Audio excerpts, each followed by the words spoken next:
আজকে আমাদের মাঝে হচ্ছে ওড়ার প্রতিযোগিতা। দেখি কে আগে উড়ে ওই উঁচু গাছের ডালে গিয়ে বসতে পারে। আমি এগিয়ে যাব কুহু, আমি এগিয়ে যাব। আমি আজকে হব বিজয়ী। না না, আমি এগিয়ে যাব। পারবে না, কেউ আমার থেকে বেশি উঠতে পারবে না, পারবে না। ছানারা সবাই মিলে এভাবেই মুক্ত আকাশে উড়ার প্রতিযোগিতা করতে থাকে। কিন্তু এই সুন্দর দৃশ্যের আড়ালে বনের দুই প্রান্তে দুই ছানার ছিল ভীষণ মন খারাপ। একটি হলো পরিকন্যা মুক্ত, অন্যটি ছিল টুনির মেয়ে টুকির।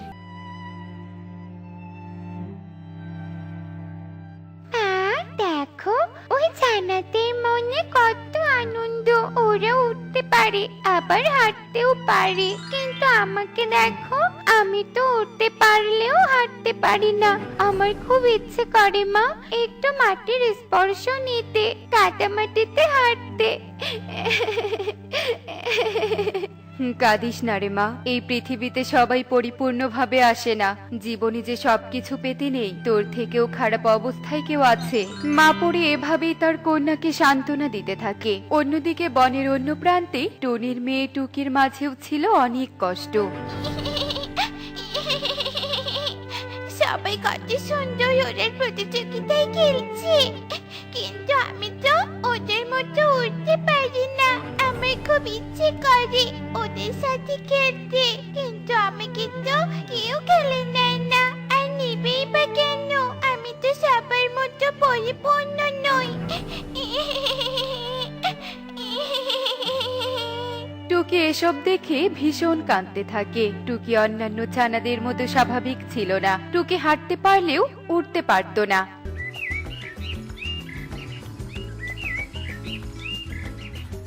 একি রে মা, তুই স্কুলে যাওয়ার জন্য তৈরি হয়েছিস? সত্যি আমার মেয়েটা কত শান্তশিষ্ট। আমার মেয়েটাকে স্কুলে যাওয়ার জন্য বলতেই হয় না। কিন্তু মা, আমার জুতার জোড়া তো একদম ছিঁড়ে গেছে। এসব জুতা পরে আমি হাঁটতে পারি না মা, আমার পা একদম ছিলে যায়। আমাকে এক জোড়া নতুন জুতা কিনে দিবে মা? আহারে, আমার মেয়েটার কত কষ্ট হচ্ছে। আচ্ছা ঠিক আছে, তোর বাবাকে বলবো এক জোড়া জুতা কিনে দিতে। আমাকে বলতে হবে না টুনি, আমি এসেও গেছি আর শুনেওছি। শোনো, তোমার এই মেয়েকে আমি দুদিন পর পর জুতা কিনে দিতে পারবো না। ওকে খালি পায়ে স্কুলে যেতে বলো। ও সবার মতো উঠতে পারে না কেন? টোনা, তুমি এভাবে কথা বলছো কেন? আমাদের মেয়েটা কষ্ট পাবে তো। ও তো তোমারও মেয়ে। আচ্ছা ঠিক আছে, জুতা কিনে দিতে হবে না। তুমি কাজে যাওয়ার সময় ওকে রিকশায় নিয়ে যাও। আমি পারবো না টুনি, তোমার এই আপা মেয়েকে রিক্সায় তুললে এরপর আমার রিক্সায় আর কেউ উঠবে না। তাই ও বরং হেঁটেই যাক। থাক মা, থাক। আমি বরং হেঁটে স্কুলে চলে যাই। টুকি বাবার কথায় ভীষণ কষ্ট পায়, তাই সে ছিঁড়া জুতো পরেই স্কুলে চলে যায়। আমার কত শখের জুতা, কত দিনের ইচ্ছে। আমার এই জুতা পায়ে দিয়ে আমি একটু হেঁটে বেড়াবো। আমি মনে হয় কোনো দিন আর হাঁটতে পারবো না। পরিকন্যা জুতোগুলো দেখে আবারও মন খারাপ করে রেখে দেয়। পরিকন্যার এই সোনার জুতো ছিল ভীষণ পছন্দের। পরিকন্যা হাঁটতে না পাওয়ায় জুতো জোড়া আবার সুন্দর করে সাজিয়ে রাখে। এভাবেই দিন কাটতে থাকে। আরে টুকি, কোথায় গিয়েছিলি? হাতে দেখছি লবণের প্যাকেট। মা, লবণের প্যাকেট কিনতে দিয়েছিল মাসি, তাই কালো মেশোর দোকান থেকে কিনে নিয়ে এলাম। হ্যাঁ, এসব ছাড়া আর কি করতে পারবি? এমনিতেও তো তোর মায়ের কোনো কাজেরই না। কোন পাপে যে তোর মা তোকে এমন প্রতিবন্ধী হিসেবে জন্ম দিয়েছে কে জানে। চারুতে দিদি, তুমি শুধু শুধু এই অপরাধের সাথে কথা বলছো। চলো আমরা আমাদের কাজে চলে যাই। দুই পাখি টুকিকে আরো নানান কথা শুনিয়ে সেখান থেকে চলে যায়। আর টুকি ভীষণ কাঁদতে থাকে। আমি উঠতে পারি না বলে সবাই আমার সাথে খারাপ ব্যবহার করে। আমাকে কেউ মূল্যায়ন করে না। বাবা আমাকে একটুও ভালোবাসে না। আমি উঠতে পারি না, এটা তো আমার দোষ না। টুকি ভীষণ কাঁদতে থাকে আর কাঁদতে কাঁদতে বাড়িতে চলে যায়। এভাবে অনাদারে টুকির দিন কাটছিল।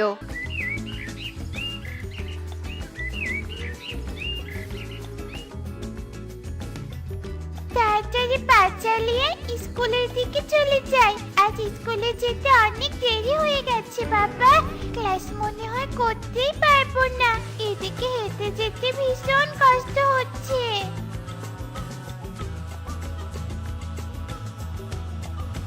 কিরে টুকি, এভাবে কচ্ছপের মতো হেঁটে হেঁটে স্কুলে যাবে নাকি রে? তুই একদম ঠিক কথাই বলেছিস গো। দেখছিস না কেমন পা টিপে টিপে হাঁটছে? হাঁটবে না কেন? দেখছিস না তোরা, ও ছেঁড়া জুতো পরেছে। তোরা তো আমার বন্ধু হোস, তাহলে বন্ধুর সাথে কেউ এমনটা করে? আর তোরা জানিস না কারণ দুর্বলতা নিয়ে মজা করা একদম ঠিক নয়। কে তোর বন্ধু শুনি? তুই আমাদের বন্ধু না। এই চল সবাই, আমাদের ঠিক সময় ক্লাসে যেতে হবে। সব ছানারা উড়ে ক্লাসে চলে যায় আর টুকি এক দৃষ্টিতে তাদের উড়ে যাওয়ার দিকে তাকিয়ে থাকে। টুকি ধীরে ধীরে ক্লাসের দিকে এগিয়ে যায়। হে কি রে মা, তুই আজও তোর জুতো জোড়া নিয়ে কান্না করছিস? তোকে না কতবার বলেছি এভাবে কান্নাকাটি একদম করবি না, আমার যে কষ্ট হয়। তুমি জানো মা, এই জুতো আমার কত প্রিয়। আমার জীবনে তোমার পরে এই জুতো জোড়া আমি সব থেকে বেশি ভালোবাসি। আমি জুতো পরে হাঁটতে চাই মা। আর কাঁদিস না রে মা, পরিমাতাকে খবর দিয়ে পাঠিয়েছি, তিনি নিশ্চয় এর সমাধান করতে পারবে। মা পরীর কথা শুনে পরিকন্যা ভীষণ খুশি হয় আর এভাবেই দিন কাটতে থাকে।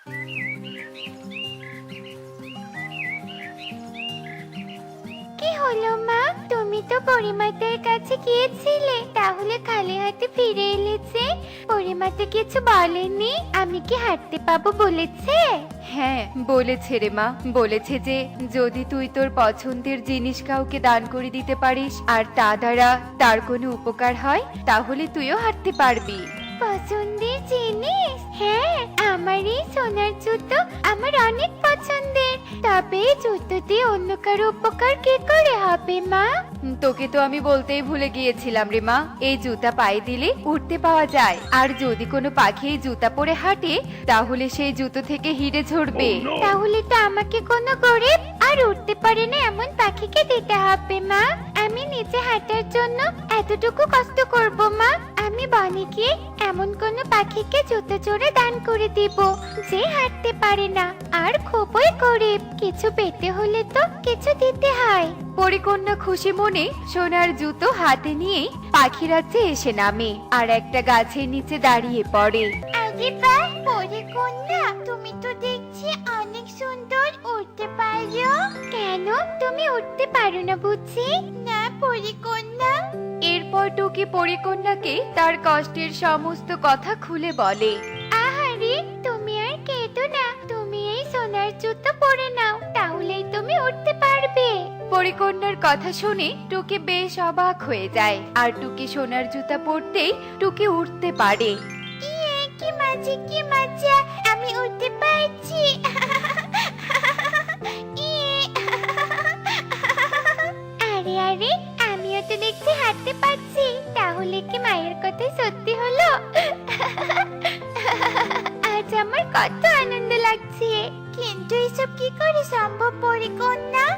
এরপর পরিকন্যা টুকিকে সবটা খুলে বলে। আজ থেকে তুমি এই জুতো পরেই উঠবে টুকি। আর শোনো, এই জুতো পরে যদি তুমি হাঁটো তাহলে জুতো থেকে হিরে ঝরবে। তোমাদের আর কোনো কষ্ট থাকবে না, তুমি অন্যকে সাহায্যও করতে পারবে। এবার তবে আমি আসি, আজ আমি নদীর পাড়ে মজা করে হাঁটবো। আর আজ আমি মজা করে আকাশে উড়ে বেড়াবো। তোমাকে অনেক ধন্যবাদ বন্ধু, অনেক ধন্যবাদ। এরপর দুজন দুদিকে চলে যায়। ওরা দুজনেই আজ ভীষণ খুশি। আরে টুকিমা, তুই উড়ছিস কি করে? আর তোর পায়ে ওসব কিসের জুতা? কেমন চকচক করছে, সোনার নাকি? শুধু কি সোনা, এই দেখো মা। টুকি হাঁটতে থাকে আর টুকির জুতা থেকে হীরা ঝরতে থাকে। হে দেখে তো টোনাটুনি ভীষণ অবাক হয়ে যায়। আমি তোর কাছে কি করে যে ক্ষমা চাইবো রে মা। আমার নিজের কাছেই লজ্জা লাগছে। এসব হিরে সম্পদ আমি কিছুই চাই না রে মা। পারলে আমাকে ক্ষমা করে দিস তুই। ক্ষমা চেয়েছো, আর কি বলবো টোনা? দেখলে তো আমার মেয়েটা আজ পরিপূর্ণ। টুনি ভীষণ খুশি হয়। টুকি ওর বাবাকে ক্ষমা করে দেয়।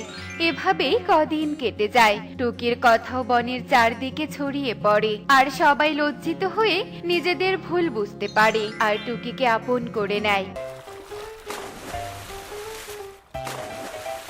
দেখলে তো বন্ধুরা, জীবনে আমরা কেউই পরিপূর্ণ নই। আমাদের কোথাও না কোথাও অপূর্ণতা থেকে যায়। তাই অন্যদের দুর্বলতা নিয়ে আমাদের কখনো মজা করা ঠিক না। বনের ছোটখাটো ব্যবসায়ী টোনা, সে সব সময় কাজেই ব্যস্ত থাকে। টোনার বাড়িতে টোনার দুটো বউ, বড় বউ টুনি আর ছোট বউ মুন্নি। টুনির সন্তান হয়নি বলে টোনা মুন্নিকে বিয়ে করেছিল। এখন মুন্নির একটা ফুটফুটে মেয়ে ছানা আছে। মুন্নি সারাদিন তার মেয়েকে নিয়েই থাকে আর টুনিকে সংসারের সমস্ত কাজ করতে হয়। কিন্তু সংসারের সব কাজ করেও টুনি অবহেলা ছাড়া কিছুই পায়নি। তোমার থালা বাসন মাজা কত দূর আর কত সময় লাগবে? হ্যাঁ, আমি তো কাজ করছি। তাছাড়া তুইও তো একটু কাজ করতে পারিস। এখন তো মেয়েটা ঘুমাচ্ছে। কি আমি কাজ করব? আমি এই বাড়িতে কাজ করতে আসিনি। মুন্নি, কাজ তো করতেই হবে। এতে রেগে যাওয়ার কি আছে বোন? শোনো, তোমাকে বলে দিলাম, খবরদার আমাকে কাজ করতে বলবে না। এ বাড়িতে সব কাজ তোমাকেই করতে হবে। কেন কেন? আমি একা কেন করব? আমি যেমন এবাড়ির বড় বউ, তুইও এবাড়ির বউ। কাজ তো দুজনকেই করতে হবে। দুজনে বউ হলে কি হবে? তোমাকে তো এই বাড়িতে রেখেছি শুধু কাজ করানোর জন্যই। আরে কি হয়েছেটা কি? দুজনে কি নিয়ে এত তর্কাতর্কি করছো? ওগো দেখে যাও, তোমার বড় বউ বলছে আমাকেও নাকি এই সংসারের অর্ধেক কাজ করতে হবে। হ্যাঁ বলেছি, কাজ করবে না তো কি করবে? আমি একা আর কত কাজ করব? শোনো টুনি, তুমি তো আমাকে কোনো সন্তান দিতে পারোনি। ছোট বউ সন্তান দিয়েছে বলে কি তুমি ওকে হিংসা করছো? এ কি তুমি এসব কি বলছো? আমি কেন ওকে হিংসা করব? আমি তো শুধু একটু ওকে কাজে সাহায্য করতে বলেছি। মুন্নি তোমাকে কোনো সাহায্য করবে না। বাড়ির সব কাজ তোমাকেই করতে হবে। আর মুন্নি শুধু আমার মেয়ের দেখাশোনা করবে। কিন্তু আমি একা একা কি করে এত কাজ করব টোনা? আগে যেভাবে করেছো এখনো সেভাবেই করো। আমি যেন আর কোনোদিন এ ব্যাপার নিয়ে দুজনকে ঝগড়া করতে না দেখি। এখন তাড়াতাড়ি আমাকে খেতে দাও তো, আমাকে আবার বেরোতে হবে। আচ্ছা ঠিক আছে, তুমি ঘরে গিয়ে বসো, আমি এক্ষুনি খাবার নিয়ে আসছি। শোনো টুনি, আমি যাচ্ছি। আর হ্যাঁ, তুমি মুন্নির কথা মতো বাড়ির সব কাজ করে রেখো। আচ্ছা ঠিক আছে টোনা। এ কথা বলে টোনা কাজে চলে যায় আর মুন্নি টুনিকে বলে, শুনলে তো কে বলে গেল? যাও এবার গিয়ে সব কাজগুলো শেষ করে এসো। আচ্ছা ঠিক আছে, যাচ্ছি। এরপর টুনি সব কাজ করার জন্য ঘরে যায় আর মুন্নি তার মেয়েকে নিয়ে বাহিরে বসে থাকে। ঠিক তখনই সেখানে সুখী চলে আসে। কেমন আছিস মুন্নি? আর তোর মেয়েটা কেমন আছে? হ্যাঁ ভালোই আছে সুখী দিদি, আর আমার মেয়েটাও ভালো আছে। কোথায় ভালো আছিস? তোদের দেখে তো মনে হচ্ছে ভালো নেই। তাই এই ছোট্ট মেয়েকে নিয়ে কি সংসারে সব কাজ করছিস? তো শরীরের অবস্থা হয়েছে তোর? কি যে বলো না, আমি কাজ করতে যাব কেন? কাজ করার জন্যই তো বড় বউ রেখেছি। হ্যাঁ হ্যাঁ, বলেও একটা কাজও করবি না। কি সুন্দর মেয়ে তোর। ওই টুনির তো বাচ্চা কাচ্চা নেই, সে কিন্তু এই সংসারটা তোর কাছ থেকে কেড়ে নিতে চাইবে। কি যে বলো সুখী দিদি, ওর এত সাহস হয়নি। সাহস হয়নি? সাহস হতে কতক্ষণ? নিজে একটু সতর্ক থাকলে ক্ষতি কি? তুমি ঠিকই বলেছো, তারপরেও আমাকে সতর্ক থাকতে হবে। হ্যাঁ হ্যাঁ, তাই করিস। তো টুনিকে তো কোথাও দেখছি না, কোথাও গেছে নাকি? কোথায় আর যাবে, ঘরে কাজ করতে পাঠিয়েছি। আচ্ছা ঠিক আছে, তাহলে এবার আমি যাই। আর যা যা বললাম সব মনে রাখিস। হ্যাঁ হ্যাঁ মনে রাখবো। এরপর সুখী সেখান থেকে চলে যায় আর এভাবেই কিছুদিন চলছিল।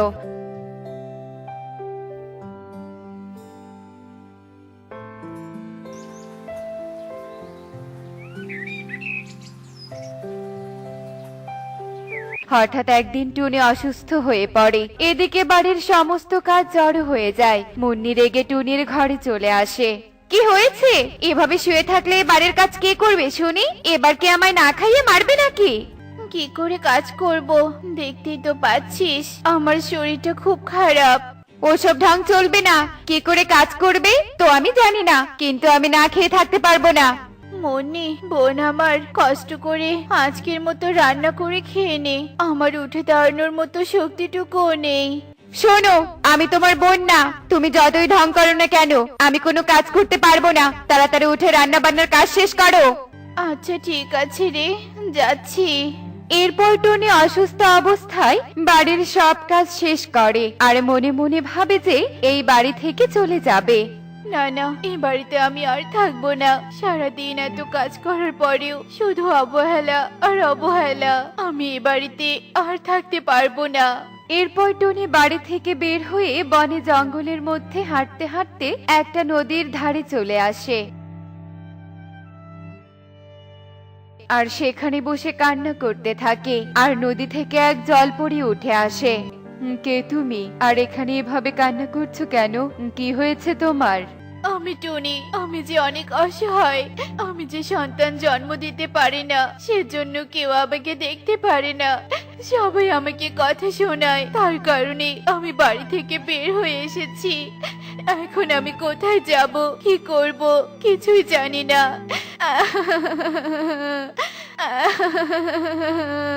এভাবে তুমি কান্না করো না টুনি। আমাদের সবকিছুই যে সৃষ্টিকর্তার দেয়া, তবে আমি তোমাকে থাকার একটা ব্যবস্থা করে দিতে পারি। জলপরীর এসব কথা শুনে টুনি ভীষণ খুশি হয় আর সেই জলপরি টুনিকে দুটি ফল দেয়। একটি ছিল আপেল আর অন্যটি ছিল পেয়ারা। এ কি, তুমি তো আমাকে থাকার ব্যবস্থা করে দিতে চেয়েছিলে, কিন্তু তুমি যে আমাকে দুটো ফল দিয়ে দিলে। হ্যাঁ হ্যাঁ, এই ফল দুটোই তোমাকে সাহায্য করবে। জলপুরীর কথা যে আমি কিছুই বুঝতে পারলাম না। এই ফল দুটো আমাকে কি করে সাহায্য করবে? এসব বলে টুনি ফলগুলোকে নিচে রাখে আর তখনই দুই ফল থেকে দুটো বাড়ি তৈরি হয়। আর এসব দেখে টুনি তো বেশ অবাক হয়ে যায়। আরে, এসব আমি কি দেখছি? এ তো আপেল ঘর আর পেয়ারা ঘর একসাথে। এরপর টুনি প্রথমে আপেল ঘরে ঢুকে পড়ে আর সেখানে দেখে অনেক টাকা পয়সা। আর এসব দেখে তো টুনি অবাক হয়ে যায়। এরপর টুনি পেয়ারা ঘরে গেলে সেখানে শুধু বিছানা আর কিছু খাবার ছিল। এসব দেখে টুনি বলে, আমি এই পেয়ারা বাড়িতেই থাকবো। আমার কোনো ধন রত্নের প্রয়োজন নেই, একটু শান্তিতে থাকতে পারলেই হবে। এসব কথা পেয়ারা ঘর শুনতে পায় আর টুনির এমন ব্যবহারে সে খুশি হয়ে যায় আর সেই পেয়ারা ঘরটি কথা বলতে থাকে। টুনি, তুমি অনেক ভালো, যার কারণে তুমি আমার ঘরটি পছন্দ করেছো। অন্য কেউ হলে তো আমার ঘরটি পছন্দ করতো না, কারণ ওই আপেল ঘরে অনেক ধনরত্ন আছে, কিন্তু তুমি ওই সব কিছু নাওনি। হ্যাঁ, কারণ এগুলো কিছুই আমার চাই না। আমি সুন্দরভাবে সুস্থভাবে জীবনযাপন করতে চাই। তোমার কথা শুনে আমি অনেক মুগ্ধ হয়ে গেছি টুনি। তুমি এখন থেকে ঘরেই থাকবে, আর তোমার যা প্রয়োজন হবে তুমি আপেল ঘরের থেকে নিয়ে আসবে। এসব শুনে টুনি অনেক খুশি হয়ে যায় আর তারপর টুনি সেখানেই থাকতে শুরু করে। টুনি অনেক সুখের দিন কাটাচ্ছিল। অন্যদিকে টোনা ও মুন্নি বলতে থাকে, টনি, কোথায় চলে গেলে তুমি? আমি যে তোমার সাথে অনেক বড় অন্যায় করেছি তোমার সন্তান নেই বলে। কোথায় গেলে টুনি? ফিরে এসো।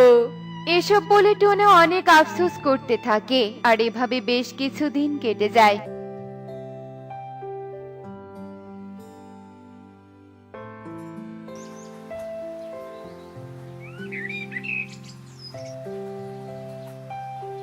আর একদিন টুনি তার বাড়িতে আসে। টোনা টুনিকে দেখে অনেক খুশি হয়। টুনি, তুমি এসেছো? তুমি আমাকে ক্ষমা করে দাও টুনি, আমি অনেক বড় অন্যায় করেছি, তুমি আমাকে ক্ষমা করে দাও। তুমি কেন ক্ষমা চাচ্ছ টোনা? আসলেই তো আমার তো কোনো সন্তান নেই। কে বলেছে দিদি? টুকি আমাদের দুজনেরই মেয়ে দিদি। তুমি আমাকে ক্ষমা করে দাও। আমি তোমার উপর অনেক অত্যাচার করেছি, অথচ এসব কোনো কিছুই তুমি মনে রাখোনি। তুমি আমায় ক্ষমা করে দাও দিদি, ক্ষমা করে দাও। এসব কি বলছো তোমরা? আমি তো তোমাদের কখনো পর ভাবিনি। তাহলে আজ থেকে আমরা সবাই মিলেমিশে থাকবো, দুজন মিলে সংসারের সব কাজ করব। আর এই মেয়ে বড় হয়ে জানবে ওর একটা না, ওর দুটো মা। টোনা ও মুন্নি তাদের ভুল বুঝতে পেয়ে টুনির থেকে ক্ষমা চায়। টুনি তাদের ক্ষমা করে দেয় আর টুনি সেই আপেল ঘর ও পেয়ারা ঘর রেখে তার পরিবারের কাছে চলে আসে। এরপর তারা দুই সতীন দুই বোনের মতো একসাথে মিলেমিশে থাকতে শুরু করে, যার ফলে তারা সুখে শান্তিতে বসবাস করতে থাকে। দেখলে তো বন্ধুরা, ক্ষমা করা মহৎ গুণ। এমনই সব মজার মজার শিক্ষণীয় টুনি পাখির গল্প দেখতে আমাদের সাথেই থেকো। আর গল্পটি কেমন হয়েছে তা কমেন্টে জানাতে ভুলো না কিন্তু। Bye bye.